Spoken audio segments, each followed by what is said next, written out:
마태복음 15장 29절에서 39절, 꿈이 흐르는 가슴, 그렇게 제목을 잡았습니다. 우리는 육체로 인간 세상에 살고 있어요. 인간끼리의 관계가 모든 것이에요. 우리 중에 이런 사람 없죠. 나는 사자보다 잘났나, 이런 사람 없죠. 그죠? 예. 그러니까 이 육체로 인간 세상 속에 살면서 하늘의 꿈을 꾸는 것은 우리에게 없습니다. 우리에게 없어요. 내가 하늘의 꿈을 꾸자 그런다고 하늘의 꿈이 생기는 게 아니거든요. 근데 마태의 가슴 속에 이 하늘의 꿈이 흐르고 있는 것을 이번 본문에서 우리가 만나죠. 어떻게 만났을까? 아무렇게나 우연히 만나는 것은 절대로 아니죠. 왜냐 그러면 마태의 가슴속에 분명히 구하고 찾고 두드림이 있었기 때문에 이게 만나졌을 거예요. 저는 예수님 만나고 나서 제 모든 관심이 그것이었어요. 왜 기독교는 성경에 없는 건 다 해, 성경에 있는 건 하나도 안 해? 제가 지나치게 표현했습니까? 아닙니다. 실제로 그렇습니다. 우리는 종교라는 것이 말씀이라는 실제와 이미 간격이 벌어져 있는데 이걸 전혀 의식 못하고 있어요. 저는 제 가슴이 그러니까 어디에서부터 이게 이런 종교가 되어버렸나, 무엇을 잃어버린 것이며, 이런 자료들이 저는 자꾸 만나집니다. 심지어 다른 자료를 찾다가도 그런 자료를 만나게 되고 그래요. 이번 주에도 이 본문 때문에 자료를 좀 정리하면서 내가 이 자료들을 도대체 어떻게 만났을까? 기억이 잘 안 나요. 근데 분명히 필요한 시간에 내가 그걸 만났어요. 그러니까 가슴에 찾음이 있으니 만나는 것이지, 그게 없으면 그 자료가 왔어도 제가 보지도 만나지도 못했겠죠. 성경은 믿음장인 히브리서 1장을 이렇게 시작하시고, 믿음은 바라는 것들의 실상이요 보이지 않는 것들의 증거니, 그랬습니다. 내가 바라는데 보이지 않는 것이 뭐예요? 꿈이죠, 꿈. 그러니까 성경적으로는 믿는다는 말은 꿈을 꾼다는 말입니다. 믿는다는 말은 종교 생활하는 것과는 아무 상관이 없습니다.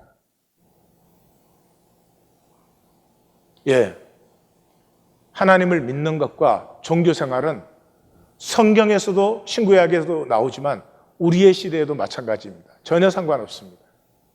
성경적으로 내가 하나님을 믿는다면 반드시 꿈을 꾸게 됩니다. 왜냐 그러면 꿈은 세상에서 생명을 피우는 하나님의 기제입니다. 세상은 마귀가 통치하는 자리잖아요. 세상 임금이 통치하지 않아요. 그런데 우리는 하나님의 생명 씨앗을 가지고 이 땅에 태어났습니다. 그래서 이 생명 씨앗이 피어나야 되는데, 또는 다른 말로 하면 하나님의 형상, 나의 나됨, 영적인 나, 여러 가지로 표현할 수 있어요. 이게 피어나야 되는데, 이게 피어나는 것은 능력이나 지식이나 힘이나 그런 것이 아닙니다. 꿈으로만 피어납니다. 꿈을 꾸기 시작하면서부터 내 속에 있는 하나님의 생명 씨앗이 피어나는 것입니다. 그래서 꿈은 이 생명을 피우는 하나님의 섭리의 기제인 것입니다.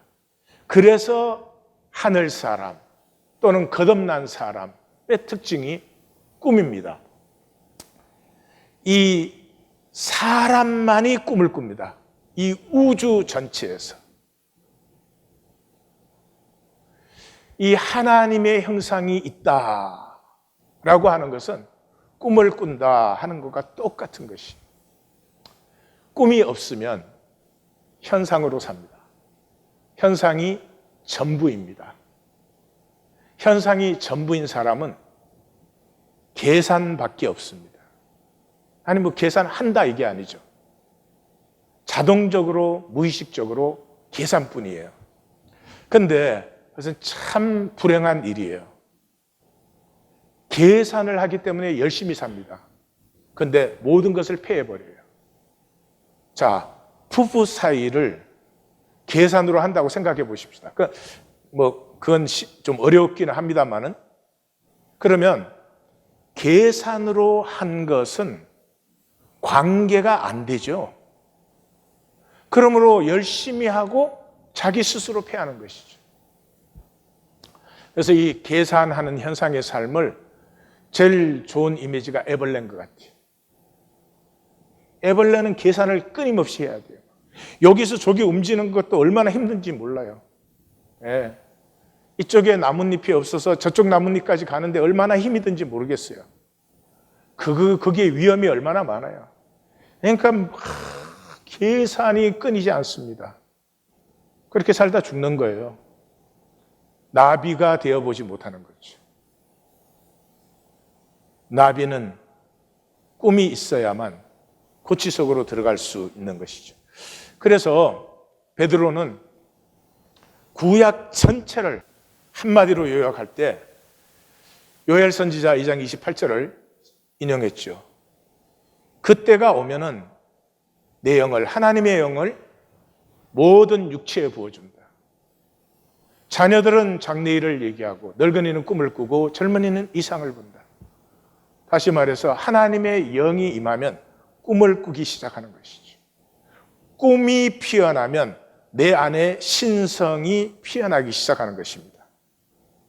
그래서 믿음은 꿈을 꾸는 것입니다. 그런데 여기에서 꿈을 꾸는 것은 가능하기 때문이 아닙니다. 가능한 것을 꿈꾸는 것은 꿈이 아니죠. 불가능하기 때문에 꿈을 꿔요. 그런데 불가능한 그것이 이루어져요, 꿈을 통해서. 우리는 날 수가 없어요. 날 수가 없는데 꿈을 꾸는 사람은 날개를 펴서 날아오르기 시작합니다. 내 안에 있는 하나님의 형상이 육체와 세상으로는 절대 불가능한 것을, 다시 말해서 땅에서 하늘이 피어나게 하는 것이죠. 그래서 아브라함의 믿음을 히브리서는 이렇게 표현합니다. 그가 하나님이 능히 이삭을 죽은 자 가운데서 다시 살리실 줄로 생각한지라 비유컨대 그를 죽은 자 가운데서 토로받은 것이다, 이렇게 얘기합니다. 다시 말해서 아브라함은 믿습니다, 그게 아닙니다. 여기서 보여주시지만 굉장히 현명한 분이에요. 죽이고 살리고는 내 권세가 아니고 내 능력도 아니에요. 하나님이 이삭을 제사 지내라고 했어요. 그럼 이삭이 죽는 거죠. 그런데 하나님은 분명히 이삭을 통해서 약속하셨죠. 어떻게? 모래보다 더 많은, 하늘의 별보다 더 많은 큰 민족을 약속했죠. 그러면 내 이 땅의 논리에는 이 두 가지가 조화되지 않죠. 이삭은 죽어. 근데 어떻게 많은 이 백성의 조상이 돼? 그런데 죽고 사는 것은 하나님의 권세지 내 권세가 아니에요. 내가 여기 이삭 안 바친다고 이삭을 살릴 수 있는 것도 아니고, 이삭을 바쳤다고 이삭이 죽는 것도 아니에요. 그러니 하나님이 말씀하신 대로 순종하면 그건 내 파트고, 하나님께서는 하나님의 약속을 지키시는 하나님의 파트는 이루어진다 하는, 여기서 죽음을 넘어선 꿈을, 하나님이 하늘의 무별을 보라, 저 이 바닷가의 모래를 생각해 보아라. 그때 아브라함의 가슴에는 뭔가 이 이미지가 새겨졌죠. 우리 성도님들의 가슴에도 십자가로 말미암은 뭔가 이미지가 새겨지시기를. 그래서 선지자들은 꿈의 사람들이에요. 이 본문에서 만난 거예요. 저는 그 선지자들은 심판을 선언해요. 여러분이 성경을 읽으셨는지 어떻게 읽으셨는지 알지 못하겠지만 선지서 참혹합니다. 17권. 이사야는 66장이에요. 한번 읽어보세요. 그것도 계속 비슷한 말이에요. 예, 여러분 분명히 성경을 정말로 읽으시면 성경 읽으니 이학권 성도의 설교를 듣겠다 그러실 거예요. 분명히. 왜 설교 듣는 게 힘드냐? 성경을 안 읽으셔가지고. 저는 그 참혹한 심판을 저렇게 반복적으로 총 17권 그 전하는 선지자들이 어떻게 긍휼의 사람이 될 수 있느냐. 그게 잘 저한테는 안 맞았어요. 근데 이 심판 선언을 할 때 항상 그 심판 너머의 회복을 선지자들은 약속해요. 그건 아주 짧게 합니다.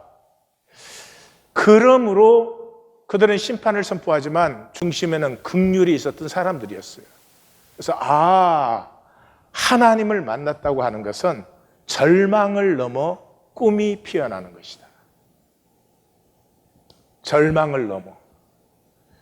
나 현재 상태를 자꾸 임프루브 시키려고. 나 현재 상태에 돈만 조금 더 생기고, 조금만 좀 좋아지고, 그게는 꿈이 죽지요, 있어도.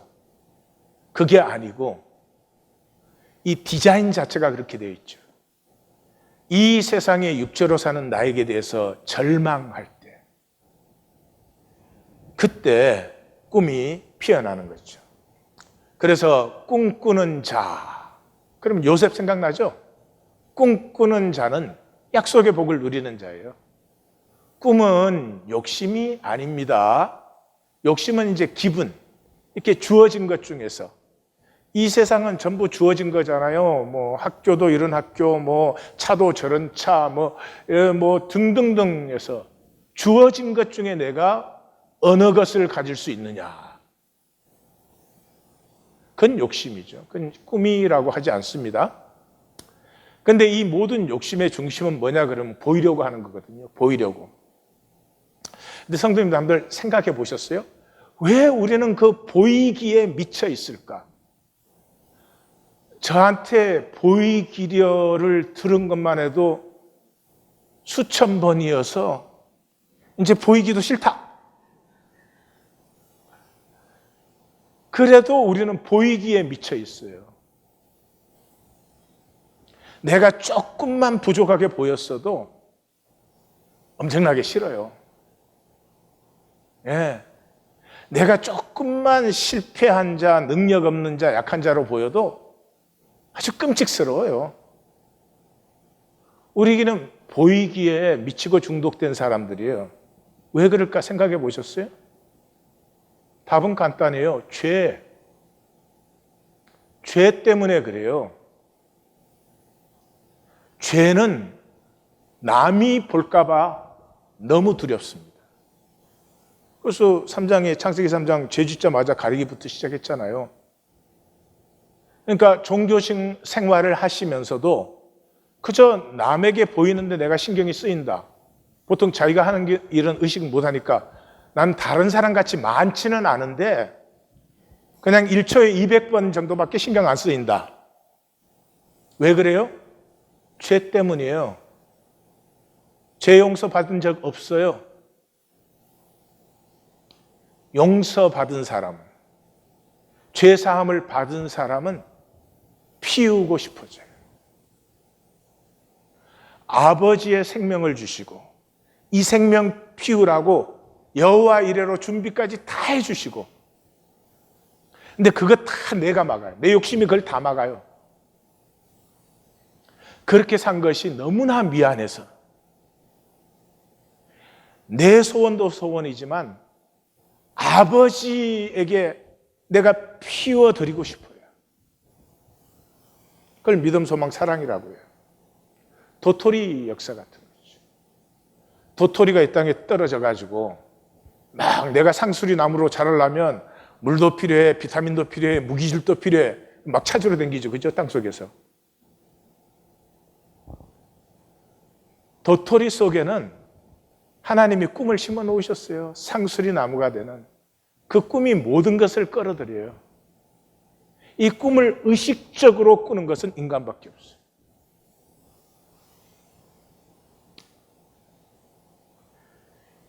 그래서 꿈을 꾸면서부터 우리는 보편 원리를 누리기 시작해요.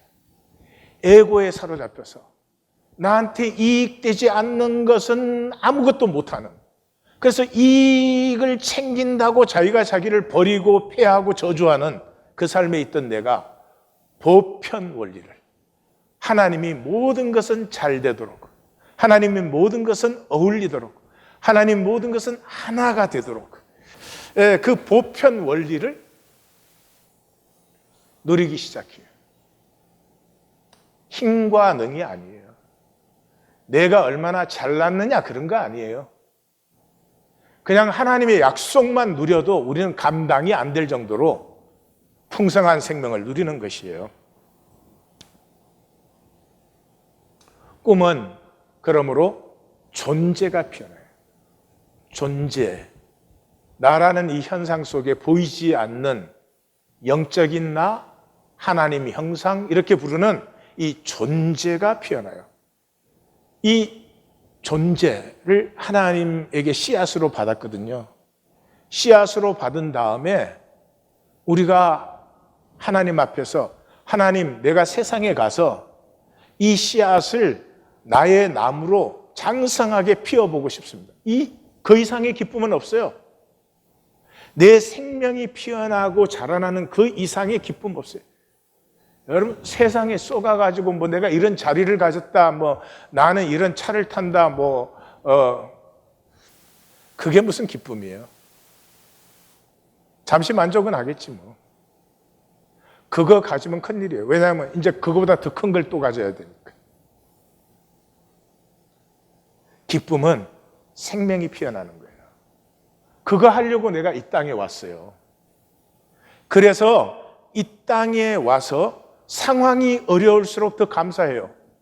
상황이 어려울수록 더 귀한 생명을 피울 수 있으니까. 상황이 항상 쉬우면 피울 수 있는 생명은 그냥 별거 아닌 것만 자꾸 피어나죠. 그래서 이 생명이 피어나기 위해서 하나님은 모든 걸 예비하셨기 때문에 여호와 이레를 누려요. 이렇게 하나님의 예비하심을 누리면 정화돼요. 이 쓸데없는 욕망이, 이 무차별적인 이 욕심이 정화돼요. 그래서 꿈이 피어나면은 정화해요. 모든 오염된 것을. 오염 중에 오염이 뭐예요? 관계 방식이 저주된 것이에요.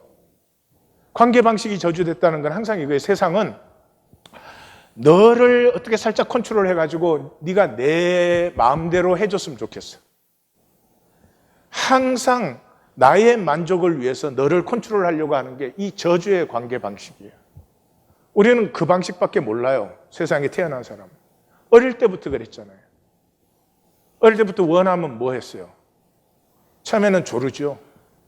그래도 안 해주면 떼쓰죠. 그래도 안 해주면 울지. 여러분, 어른 돼서 이거 반복하는 거예요. 이거 반복하는 거예요. 자, 부부 사이에 지금 조르는 과정이요, 우는 과정이요. 여러분, 능력이 뭔 줄 아세요? 맑음이 능력이에요. 생각과 마음이 맑지 않아요? 그러면 왠지 떳떳하고 자신감이 있어요. 왠지 현실하고 부딪히는데 담대해져요. 맑을수록 능력이 있어요. 지저분한 욕심에 자기 자신 타협하지 마세요. 꿈의 사람들은요, 드물어요. 실개울로 흘러요. 남은 자가 돼요. 왜냐 그러면 힘을 내려놓기 때문에 그래요. 이 세상은 힘 더 가지려고 몸부림치는 데잖아요. 근데 힘을 내려놔요. 장자의 못 깨지덕 우리 나누었죠. 그죠? 쌈딱을 맡겼어요. 열흘 후에 왔어요. 막 기가 펄펄 썰어가지고 뭐든지 달려들려고 해요. 그래서 이제 됐겠구나 그러니까 아니 멀었습니다. 열흘 후에 오세요. 열흘 후에 오니까 이제 차분한데 다른 닭이 쌈만 돋구면 막 난리가 나는 거예요. 그래서 이제 된 거 아닙니까? 아니 열흘 후에 오세요. 다음에 왔더니 막 다른 닭이 싸움을 도두어도 가만히 있는 거예요. 이제는 됐구나 그랬더니 아닙니다. 논초리가 아직 매섭습니다. 다시 열흘 후에 왔더니 닭이 태산 같아. 뭐 닭이 펄펄펄 날 때도 전혀 동요가 안 돼. 그러다가 달려드니까 콕 집으니까 나가 떨어져. 예.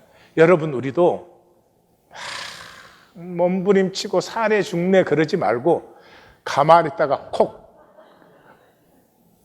각콕파. 이건 드문 사람이에요. 예수님이 그래서 이 5장에서 15장까지 갈릴리 사역의 총중심이 어디에 있어요? 저는 이 말씀이에요. 천지의 주제이신 아버지여, 이것을 지혜롭고 설기 있는 자들에게는 숨기시고 어린아이들에게는 나타내심을 감사하나이다. 뭐 해야 되고 잘나야 되고 뭐 좀 보여줘야 되고 이루어져야 되고 그 사람들에게는 이 길은 보이지 않아요. 좀 마음이 조금만 편안해져도,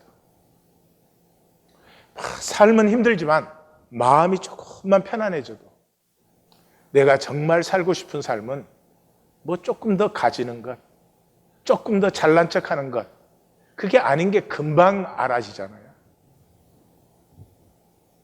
그것보다는 내 진실을 가꾸고 싶어요. 어린아이들에게 나타납니다. 자, 본문으로 들어가서 세리 마태의 생명을 드리는 이 사무친 꿈을 우리가 만나죠. 마태는 그 복음서에서 산상수훈의 총결론을 이렇게 내리지 않습니까? 무엇이든지 남에게 대접을 받고자 하는 대로 너희도 남을 대접하라. 이것이 율법이어서인지 이것이 성경이다. 그러니까 성경은 뭐 공부하고 그럴 거 하나도 없어요. 내가 대접받고 싶은 대로 남을 대접하면 성경을 사는 거예요. 복잡하게 만들지 마세요. 왜요? 우리의 소원이 뭐예요? 존재가 대접을 받고 싶은 거예요. 우리는 생명 씨앗을 가지고 이 땅에 왔기 때문에 이 땅에 온 우리는 잘못하고 넘어지고 실패하고 실수하고 그게 이 땅에 온 목적이에요. 탕자예요, 탕자. 그러니까 연약하고 부족하고 실패, 실수하는 게 당연한 거예요. 나는 그런 거 없어. 그분은 일로 오지 말고 절로 가야 돼. 그러나 그 실패, 실수 넘어지고 아직은 불완전하고 온전치 못함 속에서 자라나는 내 마음은 힘들죠. 그때 누가 고마워요? 너 실패하고 실수하고 잘못하고 온전치 못해도 네 마음 내가 알아. 너 마음은 그게 아닌 건 내가 알지. 그게 제일 고마운 거예요. 그게 뭐예요? 내 마음과 하나로 느껴주는 거예요. 하나로. 내가 대접받고 싶은 대로 남을 대접하는 거예요. 이거는 존재예요. 조건은 절대로 그렇게. 조건을 보는 사람은 판단 정죄밖에 없어요. 조건은 판단 정죄의 대상이니까 판단 정죄를 한다고 하는 건 단절되어 있다는 거예요. 내가 단절되었기 때문에 판단 정죄하죠. 자식 판단 정죄하는 사람이 있어요. 자식이 잘못하면 더 안타깝고 가려주고 싶고 그러지. 단절되었다는 말은 불행하다는 말이에요. 단절되었다는 말은 불행하다는 말이에요. 풍경을 보면서 그 풍경과 내가 하나 되어서 풍경도 없고 나도 없고 그게 행복이에요. 근데 야, 풍경 멋있다. 이게 불행이에요. 왜냐 그러면 풍경 멋있다 그런 사람은 풍경 후진해. 이게 금방 오거든. 지금 뭐 만나셨어요? 풍경이 아무리 좋다 그래도 나와 풍경이 단절된 거예요. 그 사람은 행복이 없어요. 항상 나는 모든 것에 분리된 상태에서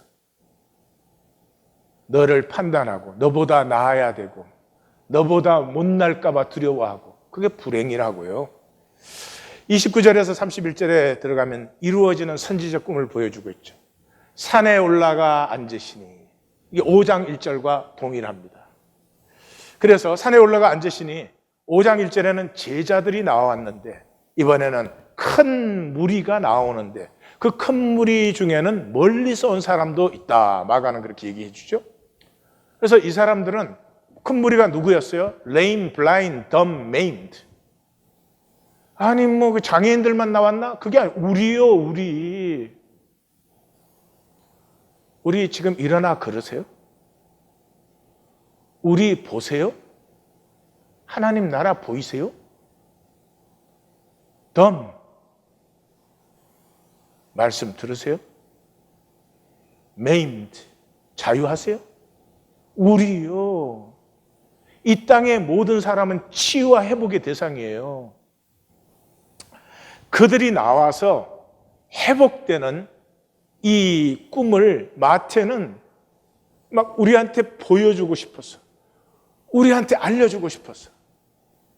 이사야 35장에 그 모두가 회복되는 하나님의 긍휼의 통치를 약속하죠. 이사야는 1부, 2부, 3부 이렇게 되어 있어요. 1부는 심판을 얘기해요. 시작부터 그랬죠. 너희는 더 맞을 짓만 하고 있다. 그러면 심판을 면치 못한다 이러죠. 그게 34장까지 가요. 정말 참혹합니다.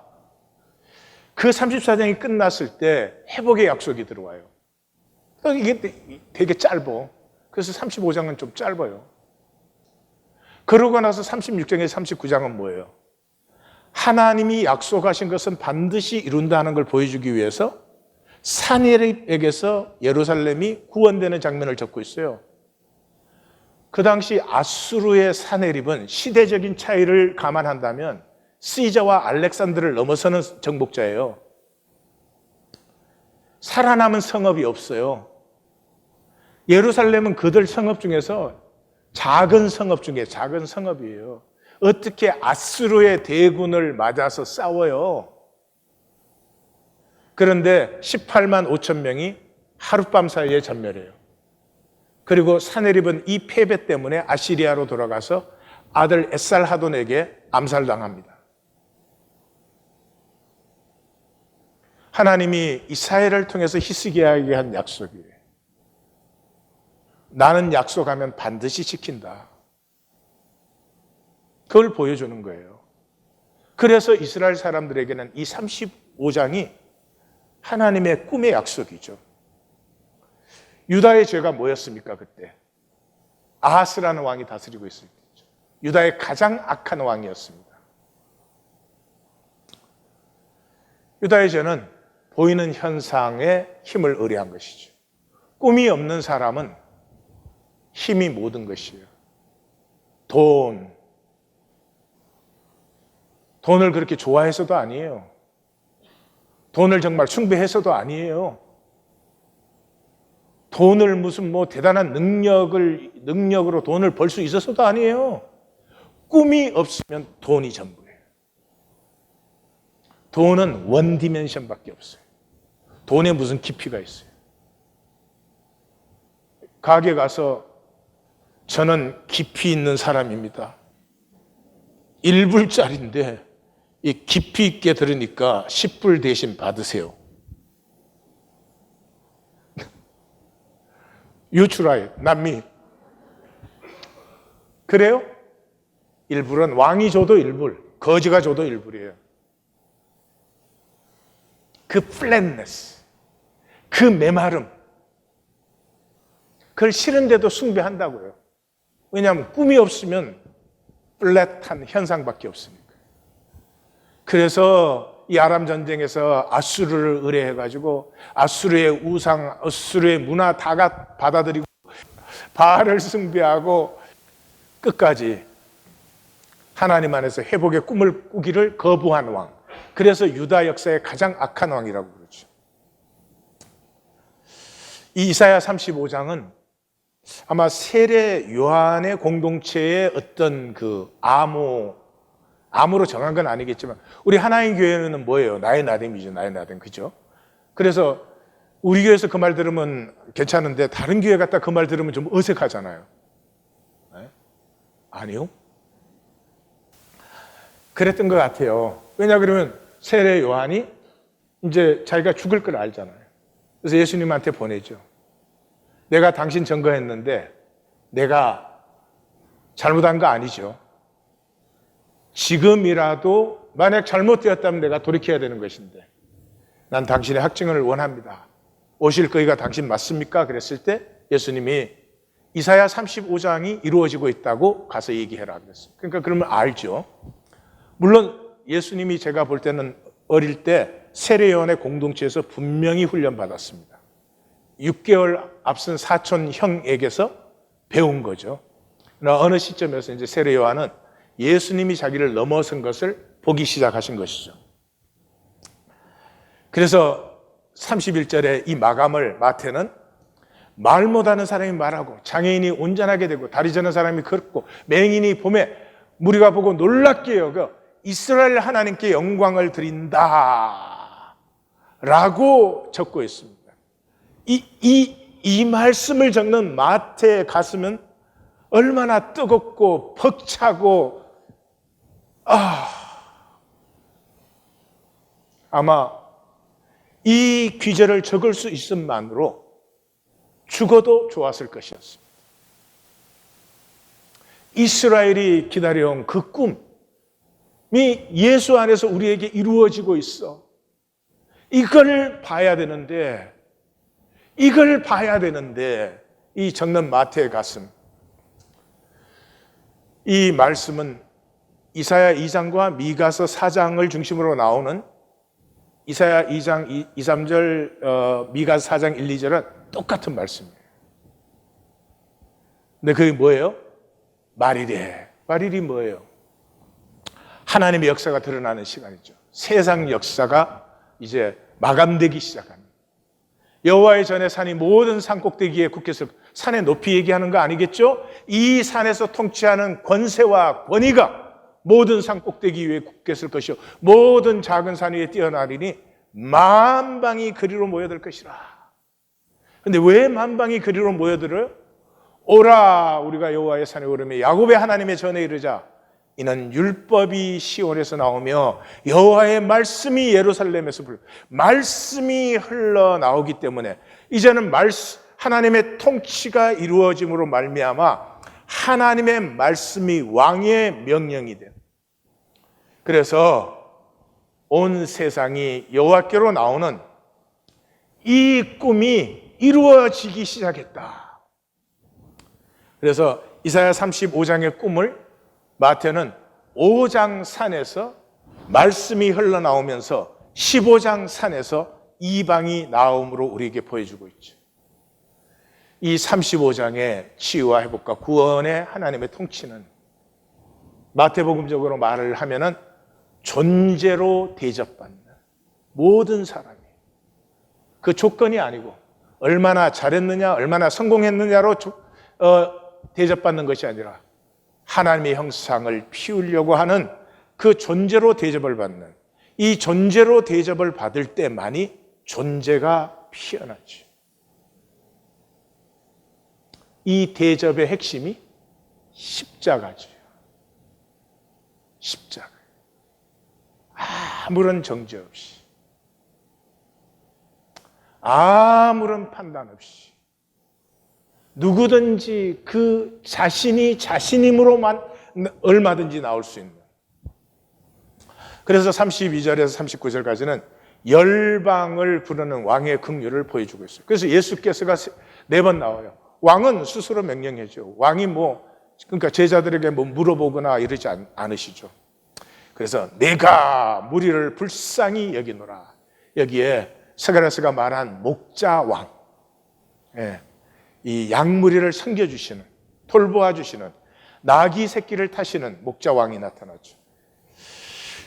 제자들 이게 성경 읽을 줄 모르면 또 그래요. 아이고 뭐 오병이어 조금 전에 경험했는데 제자들은 또 먹을 거 없다 뭐 이런 말 왜 하냐. 좀 그런 분은 성경 읽기 전에 소설 좀 읽어. 광야에 있어. 광야에 있으니까 먹을 것을 구할 데도 없고 먹을 것을 구하는 데를 구할 수도 없어요. 그러면 그게 무슨 말이에요? 출애굽기 광야지. 우리로서는 구할 것이 없는데 하나님께서 공급하시잖아요. 그래서 만나 얘기죠. 근데 출애굽기 16장이 만나장인데 만나장을 읽어보시면 만나 얘기가 아니고 안식의 얘기예요. 안식일이라는 말이 3번 나오고 결론으로 다시 한번 강조돼서 나와요. 안식이 뭐예요? 하나님의 존재 방식이에요. 하나님의 존재 방식이에요. 하나님은 어떻게 존재해요? 혼돈과 공허와 흑암을 허용해줘요. 왜냐 그러면 혼돈과 공허와 흑암 속에서 좋았더라가 피어나거든요. 우리는 안식을 허용 못해요.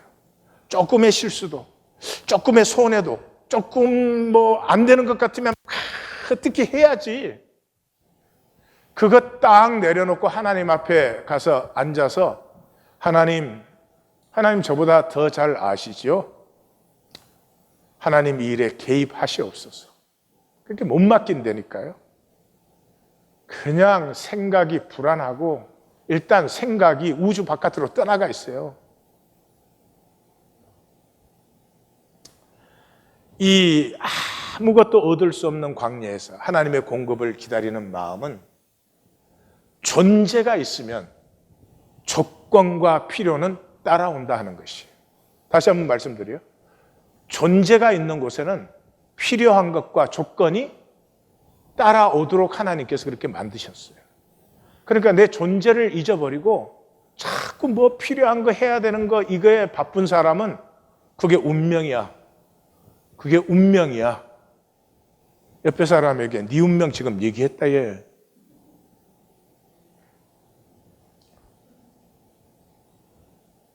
제가 지금 농담했지만 농담한 거 아니에요. 이 세상에서 고생하는 사람들의 특징은요, 그냥 자기가 자기를 만들려고가 아니지. 안 만들어질까 봐 불안과 두려움에 시달리는 사람들이에요. 뭐 안 돼봐야 죽기밖에 더 해?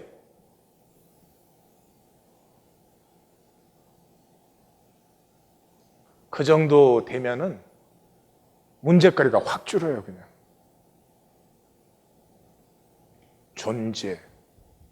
존재가 우선하는 방식을 안식이라고 하는 거죠. 그래서 우리 하나님은 꿈을 심는 하나님이에요. 참 기이해요. 나라가 멸망하고 성전은 파괴되고 백성은 잡혀가요. 그럼 완전 파멸이에요. 완전 파멸되는 자리에서 꿈을 심어요. 우리는 그럼 파멸 안 되려고 뭐 전력을 다할 거 아니에요? 그래서 사실은 이 조건을 우상화시킨 우리들에게 조건을 완전히 파멸시켜버린 후에 존재가 새롭게 피어나기. 그래서 예레미야 선지자를 불렀을 때 이사야 선지자 얘기했는데 안 들었죠. 그러니까 다시 예레미야 선지자 보내서 말씀하시죠. 예레미야 선지자 보내서 뭐라고 그랬어요? 보라, 내가 오늘 너를 세워 뽑고 파괴하고 파멸하고 넘어뜨린 후에 건설하며 심게 하노라. 꿈이 심긴 마음을 새 마음이라고 그래요. 이 심판선언 때 하나님께서 이 모든 심판 후에 새 마음을 만들기 위해서 이 모든 것을 한다는 거죠. 하나님도 아프시지만.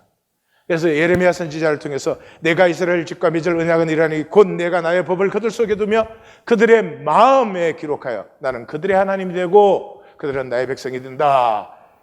포로지서는 에스겔 선지자를 통해서 새 영을 너희 속에 두고 새 마음을 너희에게 주되 너희 육신에서 굳은 마음을 제거하고 부드러운 마음을 줄 것이다. 여기 부드러운 마음은 창세기 2장 23절에서 살 중에 살 그런 마음이죠. 24절에서 한 몸, 한 살이 될 것이다. 이때 그 마음이에요. 그래서 성경에는 이 육체, 몸을 얘기할 때 두 가지 단어가 나와요. 사룩스, 육체는 사룩스. 몸이라고 할 때는 소마, 소마 이렇게 두 가지가 나와요. 그래서 꿈은 육체의 삶에서 몸을 피워요. 이 말이 좀 이상합니까? 육체는 이 보이는 거예요. 욕망 덩어리예요. 몸은 안 보이는 거예요. 자전거 타기를 배우면 자전거 타는 몸이 생겨요. 안 보이잖아요. 30년을 안 타가고도 자전거 타면 그냥 타요. 수영을 배우면 수영하는 몸이 생겼어요. 그건 보이지 않는 몸이에요. 그래서 육체를 통해서 몸을 만드는 것이 이 세상의 섭리예요. 기도 전에 기도에 몸이 먼저 생기셔야 돼요. 무릎 꿇고 앉으시면 몇 분 기도하실 수 있으세요? 찬송에 몸이 생기셔야 돼요. 예배에 몸이 생기셔야 돼요. 예배하는 날이면 적어도 그 시간에 일찍 일어나셔서 주님 앞에 나아가서 기도하고 오늘 주님 예배하고 주님과 만나는 것 속에서 주님, 나의 이런 부분이 어루만짐 받기를 원합니다.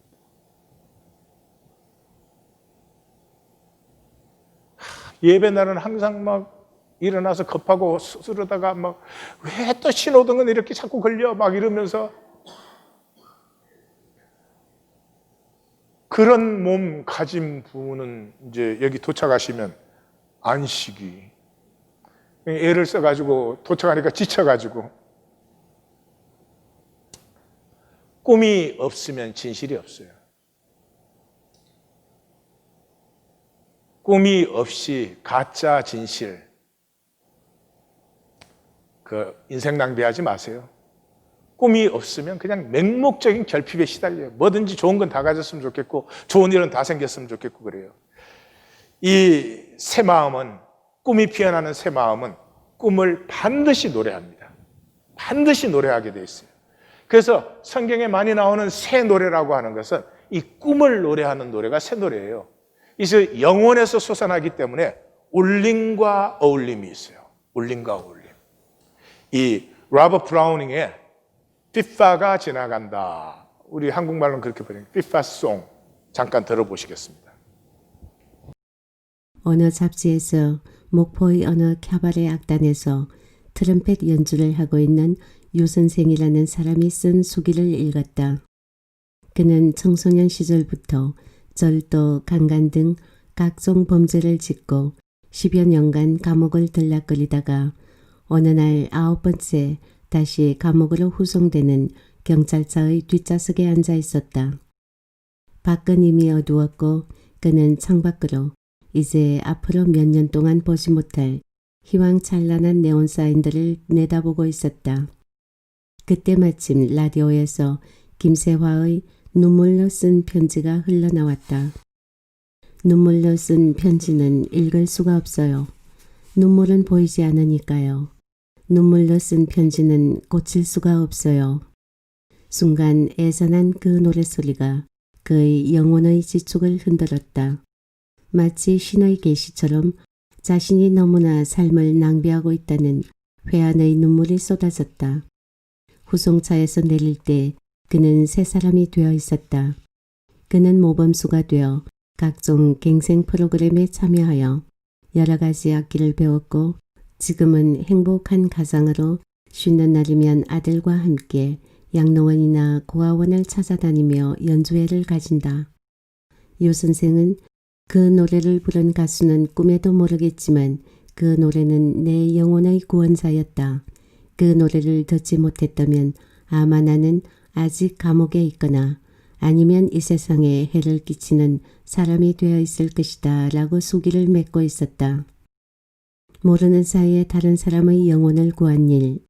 이것은 영국 빅토리아조의 대표 시인 로버트 브라우닝이 쓴 극시 피파가 지나간다의 주제이기도 하다. 베니스의 실크 공장에서 일하는 가난한 소녀 피파는 1년 중 단 하루 있는 휴가날 아침 한껏 희망과 기대에 차서 잠자리에서 일어난다. 아침의 노래 또는 봄의 노래라는 제목으로 영어 교과서에 자주 인용되는 시는 사실은 이 장시의 제일 첫 부분이다. 계절은 봄이고 하루 중 아침 7시 진주 같은 이슬 언덕 따라 맺히고 종달새는 창공을 난다. 달팽이는 가시나무 위에 하느님은 하늘에 이 세상 모든 것이 평화롭다. 피파는 이 마을에서 가장 행복한 네 사람의 삶을 동경하며 차례차례 그들의 창밑을 지나며 마음에서 우러나는 기쁨의 노래를 부른다. 그러나 부와 권력을 기준으로 행복하다고 생각하는 이들은 사실 제각기 극심한 고통의 시간을 보내고 있었다. 그리고 피파의 노래는 사실 이들의 영혼을 구하는 데 결정적인 역할을 한다. 불륜을 범하고 살인까지 한 오티마와 세발드는 피파의 노래를 듣고 자신들의 죄를 회개 자백하기로 결심하고 속아서 창녀의 딸과 결혼한 줄스는 아내를 버리려다가 피파의 노래소리에 새로운 사랑을 발견한다. 또 난폭한 폭군을 암살하려던 계획을 포기하려던 루이기는 피파의 노래소리에 다시 자신의 이상과 사명을 깨닫는가 하면 속세의 악에 항복하려던 늙은 성직자는 피파의 노래를 듣고 자신을 재무장한다. 내가 어떻게 살아왔는지, 내 조건이 무엇인지 속지 마십시오. 그것에 매달려 있지 마십시오.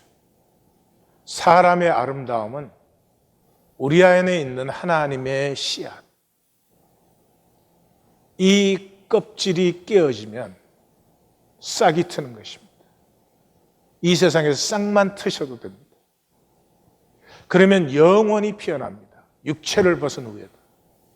그러나 이 에고의 껍질이 깨어지지 않으면 영원히 하나를 그대로 있는 것입니다.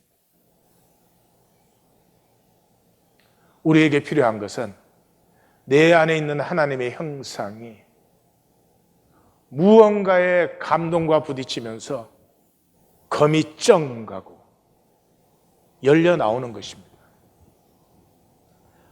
라브 브라우닝의 시는 뭐 우리가 잘 아는데 이게 앞부분인데 우리가 아는 건 이거밖에 없죠. 교과서에 저렇게 나왔어요.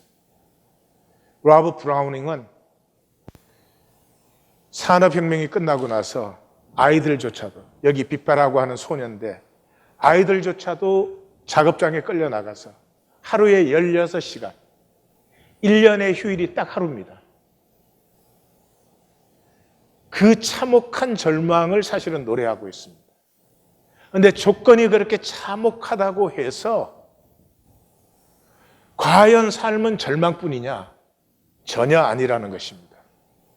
조건으로 보면 완전히 절망할 수밖에 없는 이 한 소녀, 이 하루밖에 없는 휴일에 이 소녀가 할 수 있는 것은 오래간만에 바깥에 나가서 마음대로 걸으면서 노래하는 것뿐이었습니다.